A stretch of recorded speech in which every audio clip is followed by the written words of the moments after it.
તો Iran, Israel અને America વચ્ચે વધતા યુદ્ધના તણાવની અસર હવે ગુજરાતના મોરબીના ઉદ્યોગ પર પણ જોવા મળી રહી છે। ત્યારે મિડલ ઇસ્ટમાં તણાવ વધતા ગેસ અને તેલના ટેન્કરો માટે મહત્વપૂર્ણ સ્ટેટ ઓફ હોર્મુઝ માર્ગ પ્રભાવિત થયો છે, જેને કારણે ગેસ સપ્લાયમાં વિક્ષેપ સર્જાયો છે। ત્યારે ગેસની અછતને કારણે મોરબીમાં અત્યાર સુધીમાં 100થી વધુ સિરામિક એકમો બંધ થઈ ગયા છે। તો સિરામિક એસોસિએશનના પ્રમુખ મનોજ એરવાડિયાના જણાવ્યા અનુસાર જો આગામી દિવસોમાં આ ગેસની સપ્લાય ન મળે તો આગામી 4 થી 5 દિવસમાં વધુ એકમો બંધ થવાની પણ શક્યતા છે અને 10 દિવસમાં મોટા ભાગના સિરામિક ઉદ્યોગો બંધ કરવાની સ્થિતિ સર્જાઈ શકે છે।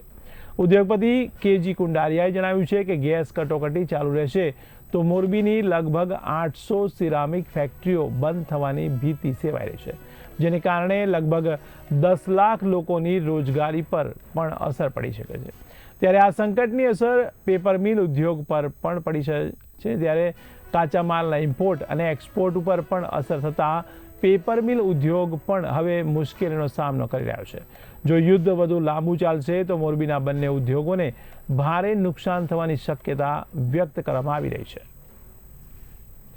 આપણે વાત કરીએ તો અત્યારે જે યુદ્ધની પરિસ્થિતિ નિર્માણ થઈ એ દરમિયાન અંદાજે 101 યુનિટ જે છે આજની તારીખમાં બંધ થઈ ગયા છે અને આવનારા દિવસોમાં જો પ્રોપેન સપ્લાયનું કોઈ પ્લાનિંગ નહીં થાય અને જો નવી કોઈ સપ્લાય નહીં મળે તો આવનારા દિવસોમાં વધીને 4 થી 5 દિવસમાં કે 8 દિવસની અંદર બીજા 400 યુનિટો બંધ થવાની સંભાવનાઓ છે।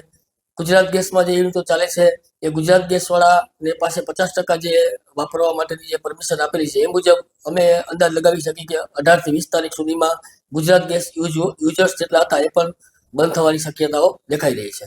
ડિમાન્ડમાં વાત કરીએ તો અત્યારે એક્સપોર્ટની અંદર જે એક્સપોર્ટ થતું હતું જેમાં ખાસ કરીને જીસીસી કન્ટ્રીમાં જીસીસી કન્ટ્રીનું એક્સપોર્ટ તો અત્યારે સદંતર ઊભું છે, પણ બીજા જે કન્ટ્રીમાં એક્સપોર્ટ થતું હતું કે જે જીસીસી ગલ્ફ ખાડીમાં થઈને જે વેસલો જતા હતા એમાં પણ એક્સપોર્ટમાં અસર દેખાઈ રહી છે।